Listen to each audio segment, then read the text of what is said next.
Shout out mga par.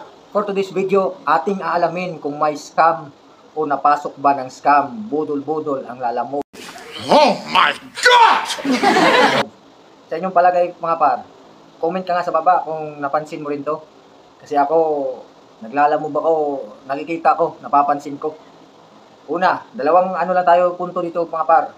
Unang punto, makikita mo sa booking. Nakalagay doon, tao po ang sasakay. Tapos, pwede po ba sumabay?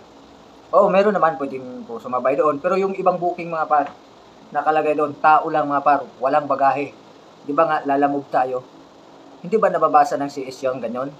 Dapat mga par, kayo, nag-book na kayo ng Grab, ng Angkas, ng mga riding app. Hindi yung lalamove, kasi yung lalamove, pick up, deliver lang. Eh, pwede naman sa amin, pick upin kayo, i-deliver kayo, pero kailangan nakakahon kayo, nakabox. Diba par? Pansin nyo ba yan par? Ha?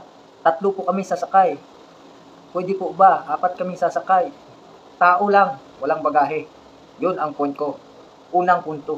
Pangalawang punto mga par. Mabilis ang video lang to, kasi magbiyahe pa ako. Pangalawang punto. Makikita mo. Paabono mga par. Paabono. Okay sana kung abono 500, 100, 1,000. Pero medyo tagilid na tayo dun sa 1,000 mga par. Akalain mo may paabono 4,000, 5,000.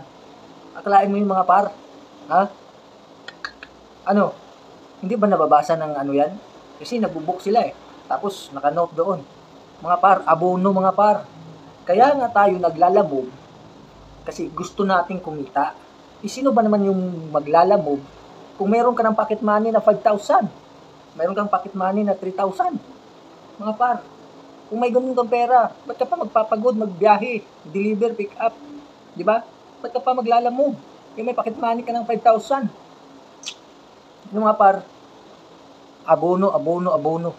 Mag-ingat tayo sa mga ganyan mga par. Baka budol scam yan. Ha? Itong lahat, opinion ko lang naman. Hindi naman talaga to totoo. O ewan ko lang. Biruin mo, 4,000 pa abono. Tapos gabi na pa-deliver.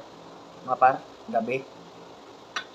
Wag ganun mga par. Dapat patas, dapat yung CS din. Nakikita yung mga note sa baba.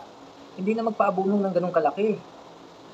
Ang dami ng pamaraan ngayon na paano magbayad yung customer to client. Tayo pick up, deliver na lang. At maraming paraan na pagbayad. GCash, Bimaya, bank transfer. Mga par, tapos paabono nyo sa lalamove, driver. Nako, kung kami may 5,000 pocket money, ba't pa kami mag-deliver? Ba't pa kami magpapagod ng biyahe? Ba't pa kami makikisingit sa traffic? Ang init ng panahon mga par. Ha? Sana lang. CS, check nyo yung booking ng mga client. Kasi tagilid kami sa ganyan palagi. Diba? Tagilid kami dyan. Yun lang par, kung napansin nyo to, mag-comment ka sa baba.